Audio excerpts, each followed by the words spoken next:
New York State is in the midst of a housing crisis. One recent report found it needs almost 250,000 homes for the people who live here. Darren Scott is with the State Office of Homes and Community Renewal. He says the housing cycle across the state and in the North Country is broken. What does that mean? That means that families can't upsize when they're growing, seniors can't downsize, kids can't leave their homes after graduating high school or college. It's gridlock. There aren't enough units. People got together in Plattsburgh recently to strategize how to make even a small impact in the housing crunch. That's today's story of the day. Support for Story of the Day comes from Long Run Wealth, an SEC-registered investment advisor in Lake Placid, providing comprehensive wealth management, retirement, and financial planning solutions. LongRunWealth.com. And from SciTech Business Solutions, training and consulting services to help businesses grow. More information at citec.org.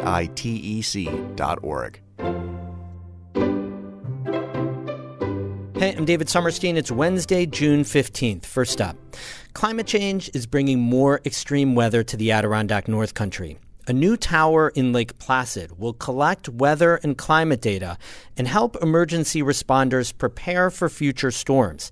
Emily Russell spoke with June Wang from the University at Albany. She's a climate scientist and the director of the statewide Mesonet network of weather towers. So this statewide weather observation network came about in part after Hurricane Irene, which did bring some really devastating flooding to the Adirondacks. I wonder, what void did state officials and folks at the University of Albany want to fill by creating this network of towers around New York State? Yeah, there are a couple of things. First of all, before New York State Mesonet, we only have a high quality of weather network of so-called automatic weather station network called ASOS. At that time, we only had 27 stations in whole New York State. If you look at the map over Adirondacks regions, we do have a big holes. So that's the filling the spatial gaps. That's one of the motivations. Second of all, ASOS does not have soil moisture, soil temperature measurements, does not have snow depth measurement and solar radiations. And it does not have camera image to provide you with the situation awareness. So those two things motivated us to do this much dense network with more observations. Yeah, it's amazing. I mean, you could pull up these towers. There are nearly 130 of them statewide. Is that right? And you can watch every 5 minutes, either whether it's snow is falling or rain is falling. And as you say, it's measuring the soil temperature and just so many different data points that these towers measure. So there's now a new one that's been brought online in Lake Placid. What is special about this particular site? Yeah, Lake Placid is very special from the science perspective and also for the community. From the science perspective, we do have our Whiteface Mountain base station. However, that's at the foot of the mountain. And so it's not really representative. Lake Placid is really scientifically representative of the weather information in the whole region because of its openness. Second of all, as you may know, you guys had a weather station at that site from 1972 to 2014. Cornell University operated that. So we already have a long climate record. We do want to revive that. For climate, it's quite important to keep a longer record and also for high elevation site. So Lake Placid site is the highest one in Adirondacks for our network. I wonder, more broadly, what has the data about climate in the Adirondacks shown in recent decades?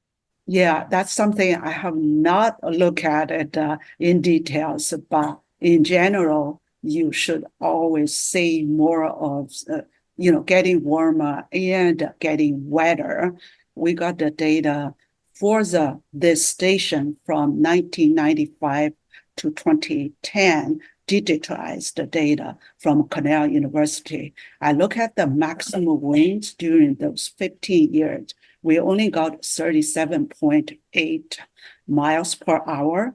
However, on May 24th, it's just within a week, we opened this site. We start to operate this site. We got almost 50 miles per hour of the winds at the site. That was June Wang speaking with Emily Russell.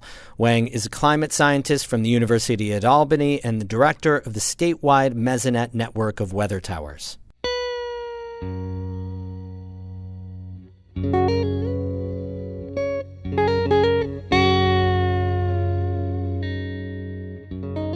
More than 100 local officials and professionals attended a housing symposium hosted by the town of Plattsburgh last month. And the theme that emerged: in the North Country's small communities, even small projects of a few homes or apartments can make a big difference. Champlain Valley reporter Kara Chapman reports. Plattsburgh Town Supervisor Michael Cashman says his grandfather had a saying for how to take on a larger-than-life problem. How do you eat an elephant? One bite at a time. Cashman says that concept easily translates to a question at the heart of the town's housing symposium. How do you build more housing? But he says it's more complicated because there are a lot of steps before you can start to hammer some nails. Like finding land, getting blueprints, understanding the zoning, securing finances, hiring a contractor, getting permits, and that list goes on. And there are lots of different kinds of housing: standalone homes, apartments, condos, townhouses. Jeremy Evans is with the Franklin County Economic Development Corporation. He says part of eating the housing elephant is building all those things.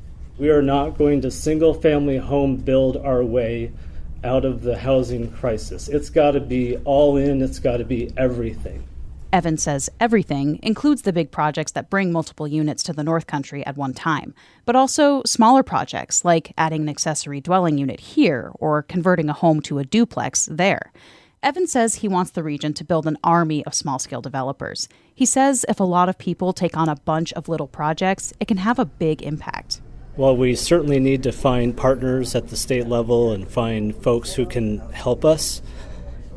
Small individual actions can be just as effective, and we need to figure out how to be more proactive in building 1 unit, 2 units, 3 units at a time to try to address our housing challenges. Evans says these smaller projects are a North Country solution to a North Country problem. That's because our communities are so small that adding even just a few units can really make a difference. Some organizations in the North Country are already working on that. Beth Gillis is with the Lake Champlain-Lake George Regional Planning Board. She says her organization has focused on securing funding for housing pre-development. We're kind of treating it like it would be an industrial park. So you make it shovel ready, you put everything in, and then hopefully someone will come and build the housing that needs to be there. The Essex County Land Bank is also chipping away at the region's housing needs. Nicole Justice Green says her nonprofit has effectively become a small developer since its founding last year. We started off with 1 home, and we now have 7 homes, which we will be creating 9 units with. We also have 2 vacant lots that were donated to us by the town of Ticonderoga and the town of Newcomb, and those vacant lots are going to create an additional 12 units. So in 12 months, we now have 21 shovel-ready units. A big piece of the puzzle for these projects is funding. At the state level, housing is a big priority for Governor Kathy Hochul. She's got a $25 billion plan that aims to create or preserve 100,000 affordable homes across the state. Justice Green says New York State has been responsive to the needs of small land banks like hers. The state's Office of Homes and Community Renewal recently created opportunities aimed at the smaller scale development the Essex County Land Bank is taking on. But she says that didn't just happen. She and others have to push for what they need from government to help create housing. As we get deeper into this crisis, speaking loudly and being in the room and advocating that policy leg that my colleagues have spoken about is incredibly important.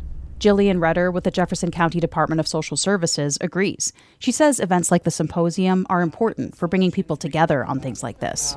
Social services, human services, the not-for-profit entity cannot solve it all on its own. It does need the legislation. It does need realtors. It does need developers. It does need planning boards. It needs all of it. And so we all have to be at the table. Redder says that's the best way to build all kinds of housing and start to address the North Country's housing crisis. Kara Chapman, North Country Public Radio, Plattsburgh. We have more news all the time on our website, ncpr.org. Music today by Danny Thomas of Canton and Evan Veenstra of Gananoque, Ontario. I'm David Summerstein, North Country Public Radio.